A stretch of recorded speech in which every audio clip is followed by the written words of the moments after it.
There are people and organizations that prove that in 8 weeks, you can be a totally different person. You can be a professional no matter what circumstances you find yourself in. A good leader understands that they can't lead until somebody allows them to. Almost convince someone, is that really what you want? And I keep digging, is that really what you want? Yeah, I want this. Is that really what you want? What I love the most is seeing people flourish. Entrepreneurship is a roller coaster journey.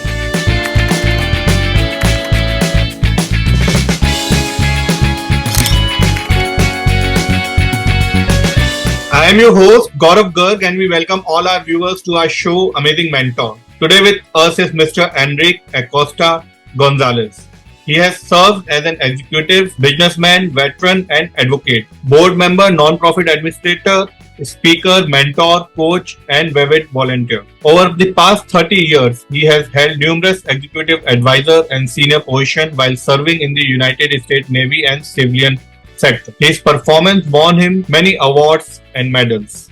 Navy and Marine Corps Commendation Medal, Navy and Marine Corps Achievement Medal. He is named 2013, 2014 and 2017 Mentor of the Year and recipient of the inaugural 2014 Chief John Dungan Jr. Oceanographer of the Navy Award. He was also awarded the Enrolled Fletcher Award and inducted into the Salute Nation Honor Society for his academic achievements. He is the best-selling author of A Lion's Pride, The Scare That Silenced Kings, and co-authored Voice for Leadership, Your Pathway to Becoming a More Influential Leader. He is Chief Executive Officer, Trade Leadership Solutions, founder of the Founders University, and founding member of the Founding Kings, advisory board member of FamiliaX, and many more hats, which he wears at the same time. It's a pleasure to welcome Mr. Enrique Acosta Gonzalez to our show, Amazing Mentor. Welcome, sir.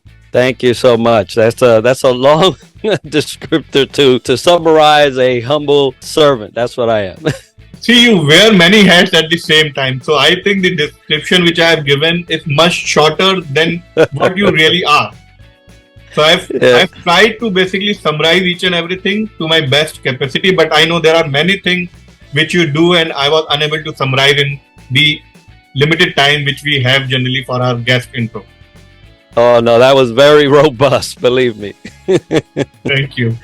So tell us about your childhood and any particular childhood memory that you would like to share on our show. Yeah, thank you. Normally we don't get to dive into our childhood. Just reflecting on the question, a very humble upbringing. I vividly remember dirt floors, paneled walls, literally 4 walls. Not much to do when I was growing up. It wasn't severely impoverished, but it was not well-to-do, let's say that. I was born in Puerto Rico, the island of Puerto Rico, in a town called Ponce, up in the mountains, as most people are.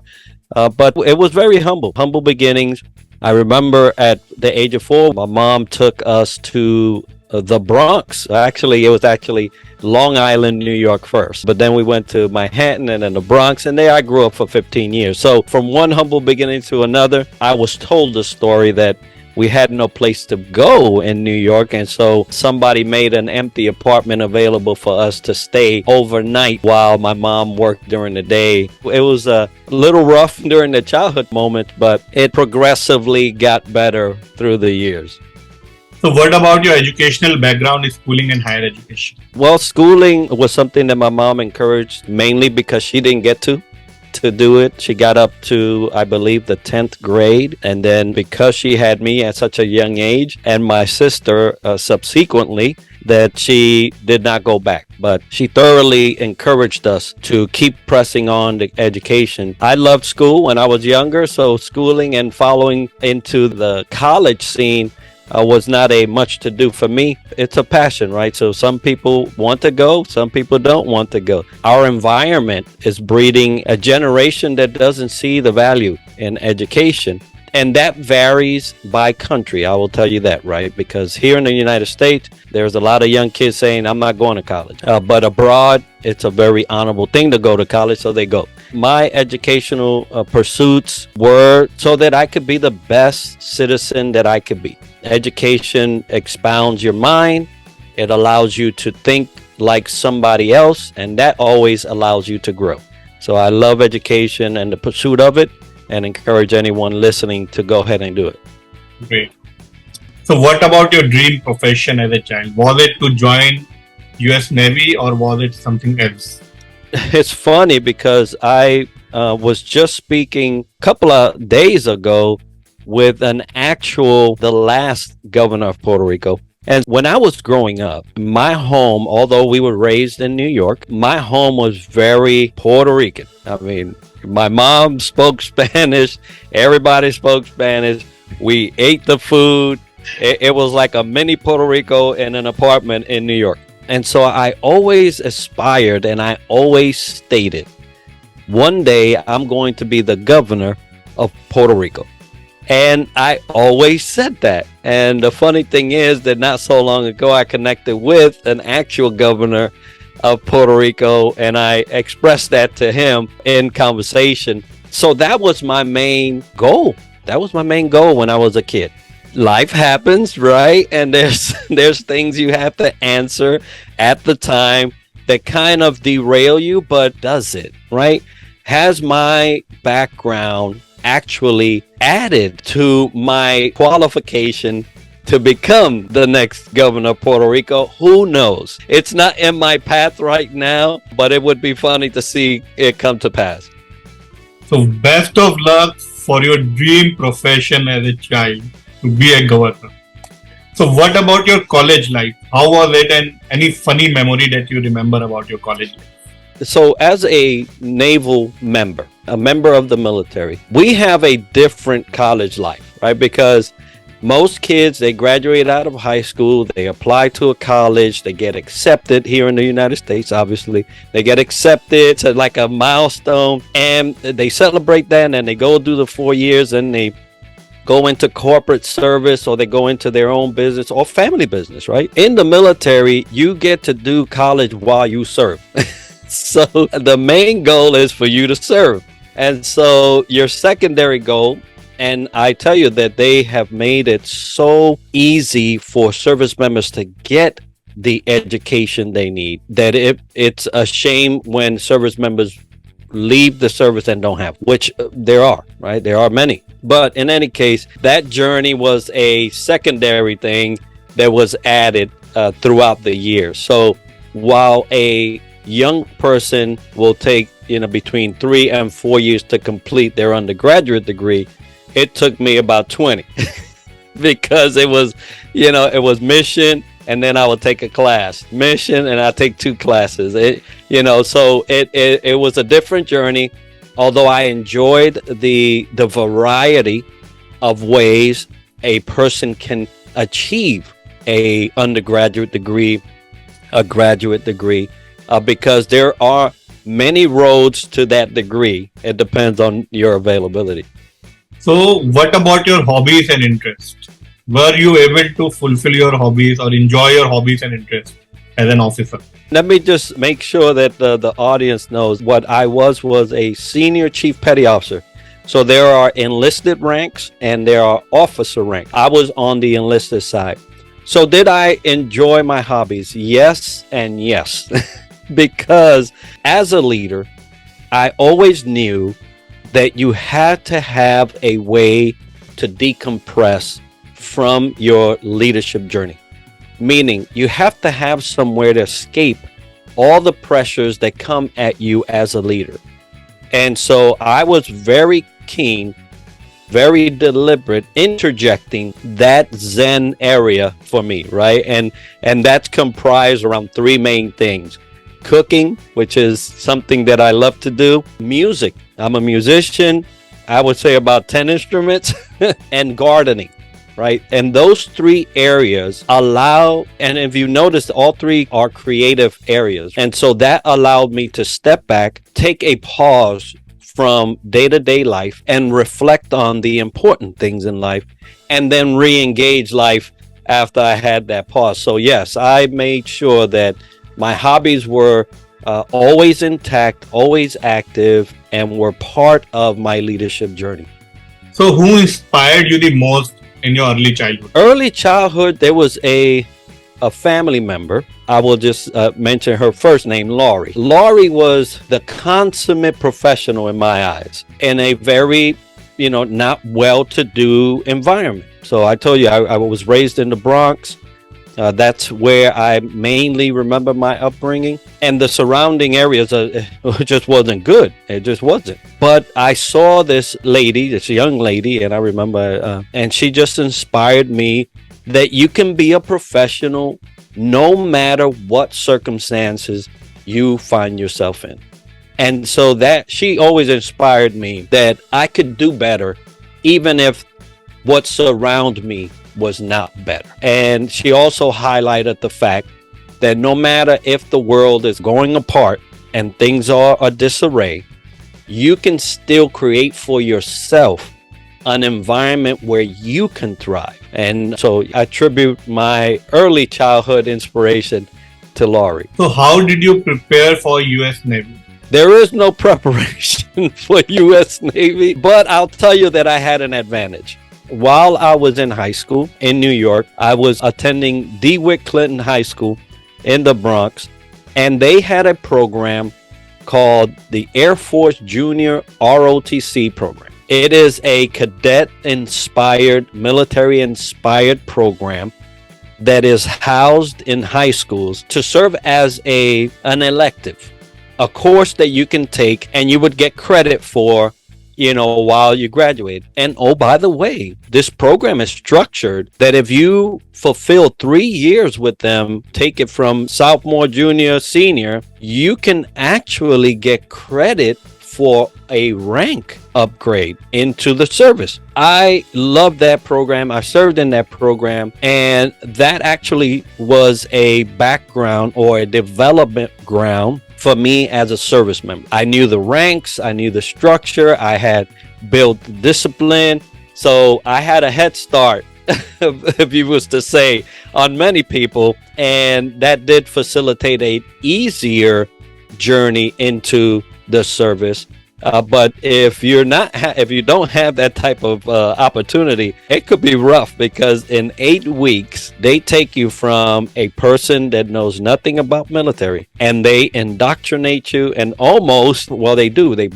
reprogram your mind to be able to serve in 8 weeks. And that's astounding that people can do that. But that goes to show, for those that are finding themselves in a wall, per se, like in your mind, oh, I can't do this. Well, there are people and organizations that prove that in 8 weeks, you can be a totally different person. Okay.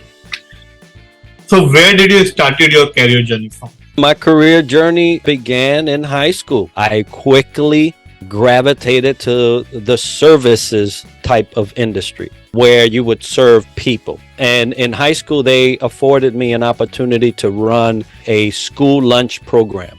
It's always the question, are leaders made? Are leaders born? How do you define that, or how do you actually come to a resolution to that question? I would say I had leadership attributes that someone recognized, and they developed them in me. And then I was able to continue to do self-development.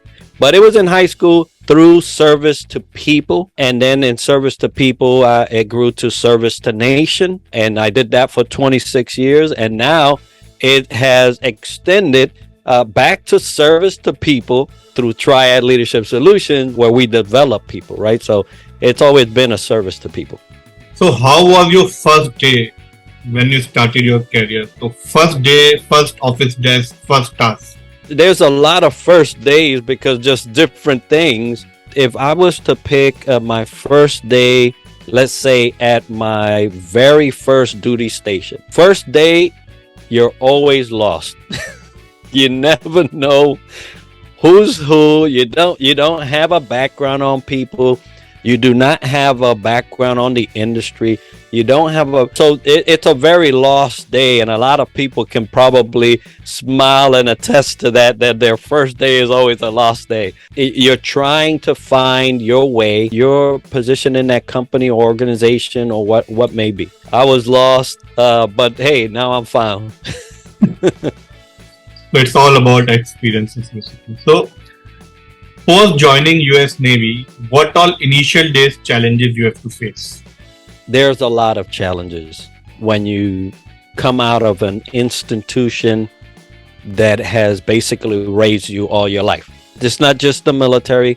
Let's say you went into an organization as an 18-year-old fresh out of high school, or even 21-year-old fresh out of college. If you stay there for 20 plus years, there's a institutionalized mindset that you have.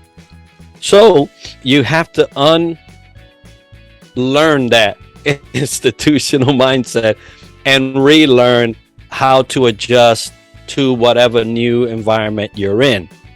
For most military members, it is a tough road because the military organization is a very mission-focused organization, but it is also an organization that breeds family. So to the point where one man will give his life for the other. It is not something you have to ask for.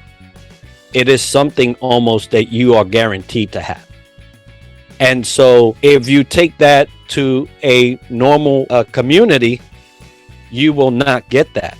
Most communities won't give their life for you without question. It is you fend for yourself. I have to live to fight another day. So we don't find a similar environment when we come out. That's hard because when you're used to everybody has you and they have your back, whatever it is that you're doing, and you come out and it seems like no one has your back, it's a very tough road to go through. So there, among that challenge are the challenges of the fact that, and I love saying this, for military people, we represent 10% of the nation, or between 1 and 10% of the nation, depending on where you are. And the other 90% of your nation has learned to live without you. And so now you come back out to that group and they don't know you and they've gone on, right? So there's a lot of challenges that come with a shift in community. So you started your professional journey as a pastor and were on the post for 2 years. So what was the turning point which changed your mind and you joined US Navy? Actually, the pastor role that I had at the time was within. I was actually serving in the Navy when I was a pastor. And so what happens is that in the military, you have your time off. When you have time off, you do whatever civilian things people do, right? And so I chose ministry. I chose to continue to serve in the capacity of a clergy, right? Somebody that's a religious and faith-based guide. That's what I chose to do. I grew up in the church, and so it was only logical that I would continue to serve in that capacity. It was only a person that recognized that I had a capacity to do more than just serve. And they entreated me about the conversation around ministry, and I chose to follow that suggestion. And so I did it while I was in service. While joining US Navy, there might be a training session which goes before joining Navy, or there will be a training session which you get while you are in process of joining US Navy or in process of becoming an officer. So share your training experience and any funny moment from your training experience you would like to share. So you do get trained. It's about an 8-week period where you get indoctrinated into military life. Well, I'll tell you that my funny moment happened the very first night of me going to that training. I was part of the Air Force Junior ROTC in high school. And in high school, there was a subsection or subgroup of that in the high school that was physical training. And in that physical training, they created what they called a junior SEAL team. Now, if you know anything about the Navy has a SEAL team, right? A SEAL team members. So I joined the Navy. I was originally supposed to join the Air Force, but that didn't work out. I joined the Navy and I wear my t-shirt from this physical training group. And so my shirt said Junior SEAL Team. When I got off the bus, I thought it was a great idea. I'm going into the Navy. I wear this Junior SEAL Team. When I get off the bus, the instructor waiting for us outside, he was already yelling at everybody else. He focused on my t-shirt and he says, "Come here." And he says, "Oh, you want to be a Junior SEAL Team? You want?" So he says, "I think that they would be disgraced that you would have that t-shirt on. Get down and do push-ups until I get tired." Great. So what does power means to you, and what would you think about the saying, with great power comes the great responsibilities? Power is a word that is so misunderstood. If you really understand the principles and the theory behind leadership, you soon realize that power is actually surrender to others. And it's funny because you would say, no, power is grab something from somebody. No, that's a possession, right? Power is something that you get from somebody else. It's not something that you have, because that power and authority must be given to you for you to have it. And even if you take what you think is power and authority, if it was never given, you never have it, even if you think you do, right? So power is something that's misunderstood, but it requires surrender. Now, as a leader, if I want power, I have to yield myself to the person I'm serving. That person then in turn gives me an avenue of authority. They will put their trust in me for me to lead them and for them to follow. That is when power is birthed. But it doesn't come until that person yields themselves to my guidance, to my leadership. So you have served on various roles, from observer, master forecaster, and command senior enlisted leader for 3 commands. Which role did you enjoy the most? I enjoyed the most the senior enlisted leader, because it was only then that I could pour myself out completely and see the young sailors grow, right? As a young sailor, you're always learning, right? You're always taking in, and you get opportunities to advance, opportunities to participate, opportunities to make a difference. But at the senior enlisted leader position, your role is the enrichment and the growth of your sailors. That's your role, right? The sailors and their families, because that's also in there. And so it was then where I enjoyed the most, because I saw the most fruit of my labor. That's where I saw the most. So as a United States Navy officer, what were your roles and responsibilities? Like I mentioned earlier, I was on the enlisted side. So my role in that capacity as a senior enlisted leader was to ensure that all my sailors had what they needed for the mission, had what they needed for self-development and development of their trade and personal goals, and that their families had what they needed so that the service member can serve freely and without obstruction. So, it's 3-faceted, and, I enjoyed every minute of it. So what major differences do you feel in the job of a government officer and a civilian sector professional? There's a difference in mindset. When you talk about a military member, that money comes and the funding comes from the taxpayer. And believe me, every military member understands that. And so there is a huge pressure to make sure that we maximize the dollar to the efforts that we're doing. And so we try our very best to mitigate the abuse of money. Now, does it happen? I'm sure it happens. But as a service member, you're always conscious that the effort that you're putting is based on the goodness of your citizens to pay your salary.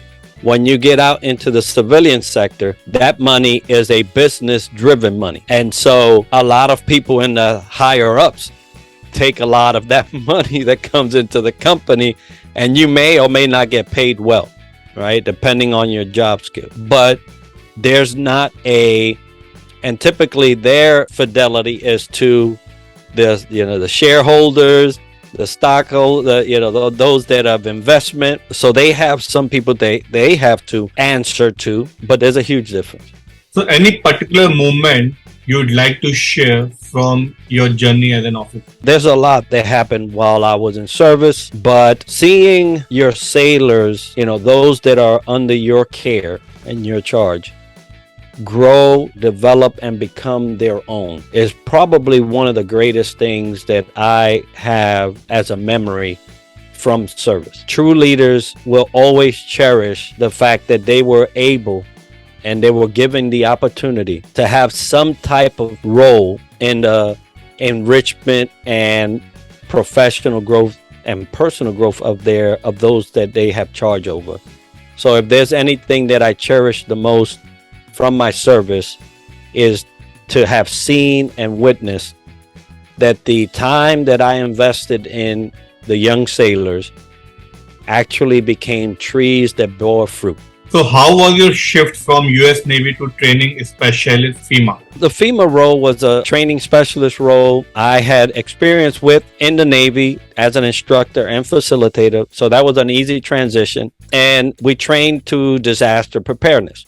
So how to address a disaster from a training standpoint. So what's that one thing you love about your profession and the journey the most? Yeah, what I love the most is seeing people flourish. There's a lot of stumbling blocks and a lot of walls in people's minds at times when they're trying to grow personally. And my greatest joy is to see those walls break down and see them actually realize that they have more to offer themselves and the world once those walls come down. So who is your mentor in professional journey? I have five. I have five mentors, and they were carefully selected. So for those listening, don't just take on any mentor. Make sure that you select your mentors. And these are the areas where I focus on when I choose my mentors. Are they actually where I want to be?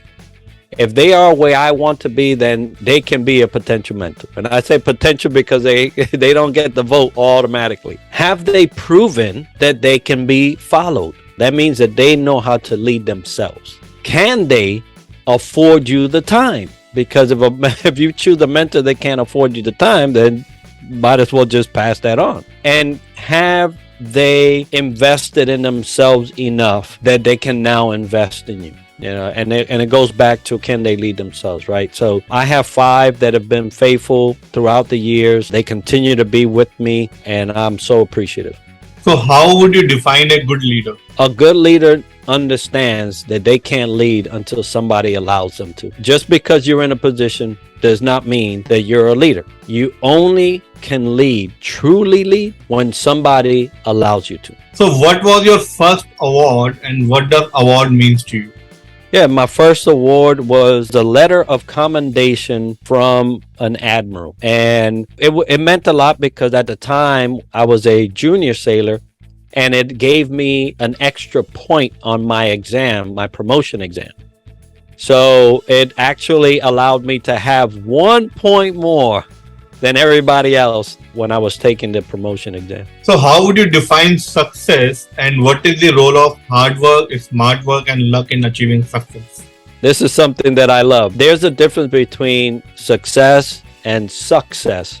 And I beg to challenge most people that about 90% of leaders, they have success, meaning they've gotten a lot of accolades, they've gotten a lot of praise, they've achieved a lot of things, but can't even enjoy it because they're not even happy with themselves. And so when you're not happy with yourself, you cannot enjoy anything, and it becomes success.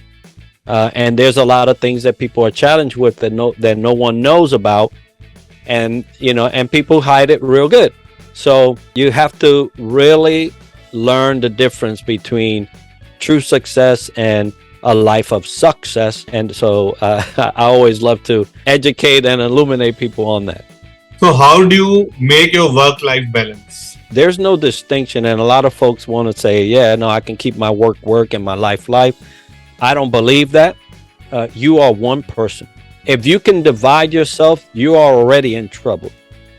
Because a house divided among itself cannot stand. You can't make a foundation half sand and half stone, because one of them is going to fall. So how do I establish an environment within me that can appreciate both work and home? I ground myself on faith. That's what I do. Faith is my go-to, whether it's at work or whether it's at home. And when things don't align somewhere, I always go back to where I can be aligned, which is my faith. And then once I get rerouted or regrounded, then I go address it again.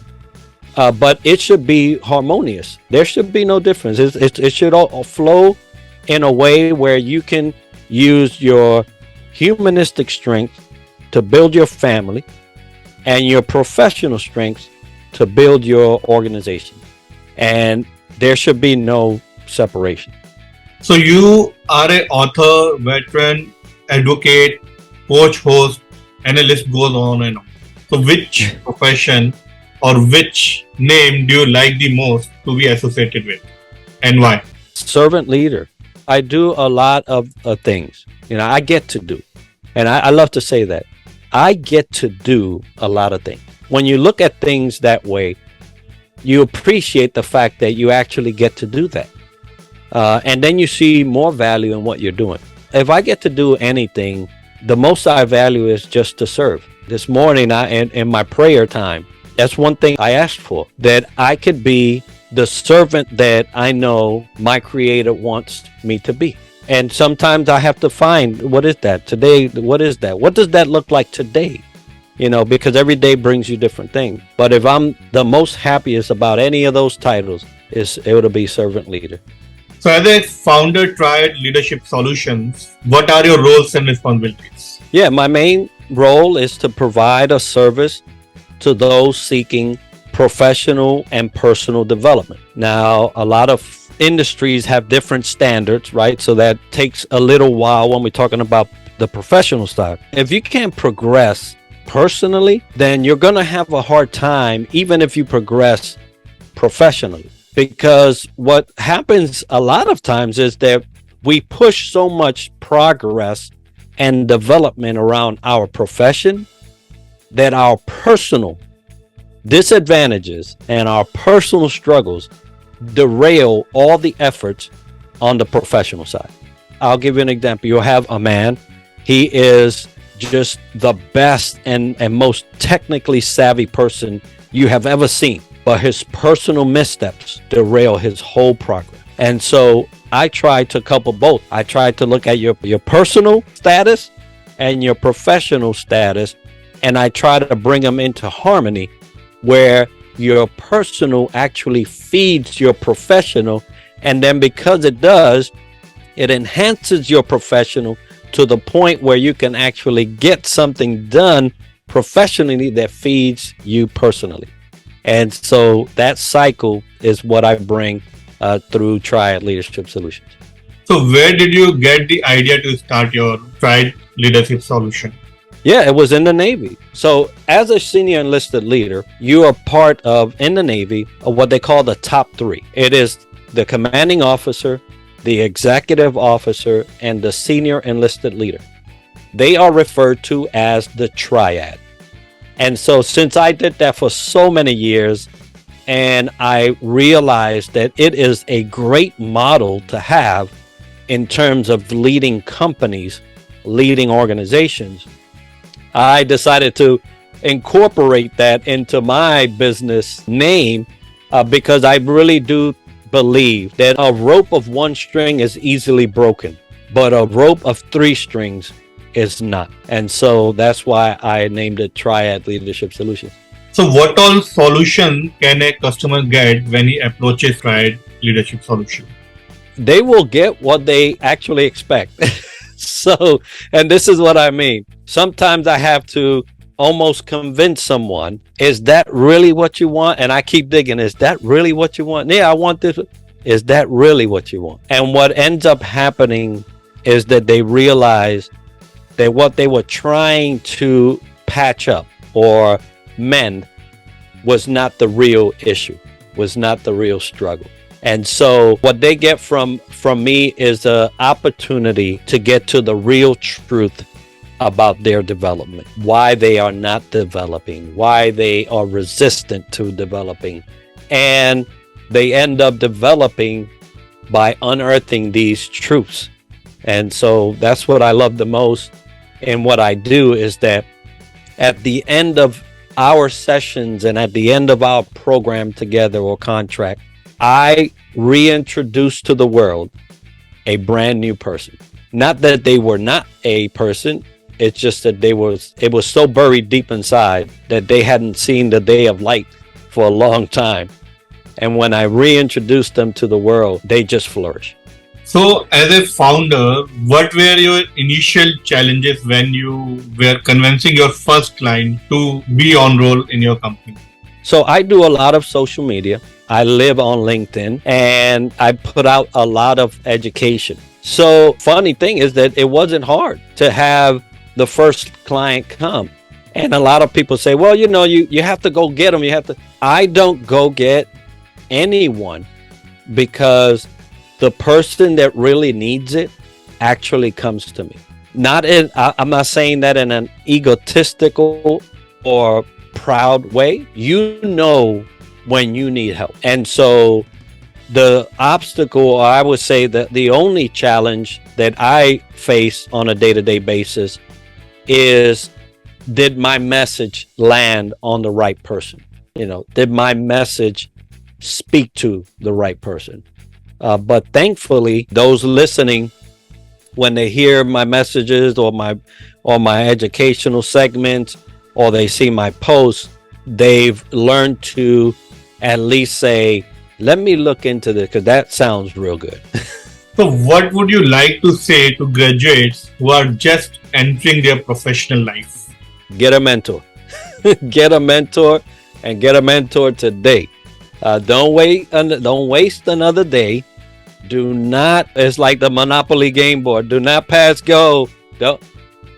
Right now, identify through the criteria that I shared earlier who that mentor is going to be, and get at least one. If you can't get 5 like me, that's fine. There's some people that have more, but at least get one today. And if you think that I'm that mentor, then reach out to me. But get one. Don't waste another day. So what advice would you like to give to young Navy officers?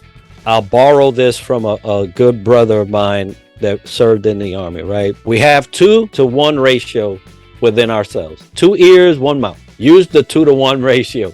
Listen more than you speak. There's a lot to be learned. If you're going into service, there's a lot to be learned. 8 weeks does a great job, and it depends on what service you go, how that fluctuates in amount. But do twice as listening as you do speaking. So what are do's and don'ts you would suggest to people who are just starting their entrepreneurship journey? Buckle up. Buckle up. It's going to be a ride. No, and it doesn't have to be that impactful, right? You don't have to really go down a roller coaster, but entrepreneurship is a roller coaster journey. It just happens that way. That's just the way it is. You can have all the money in the world sitting and waiting for you to waste it. You could literally waste it and make nothing of your entrepreneurial journey. So get smart on what entrepreneurship is. Get smart on who your potential customer is. And if you even have a potential customer, right? Because if you don't have a potential customer, you don't have an entrepreneurship journey, or you don't even have a company. What you have is a hobby where you're going to give everything out for free. So, and get educated, but also remember that you cannot do it by yourself. If you think that you're going to be an entrepreneur and you already have it in your head that this is a one-man show or a one-woman show, you're going to fail. So get a good group of people around you.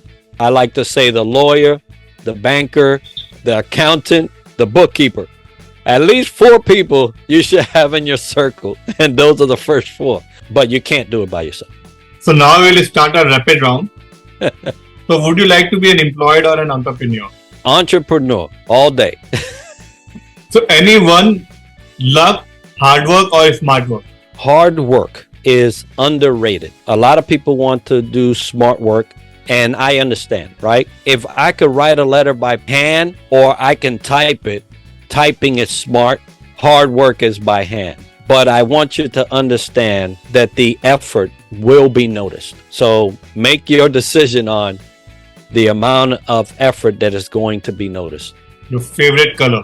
Red and black. I have that's my hometown colors, red and black.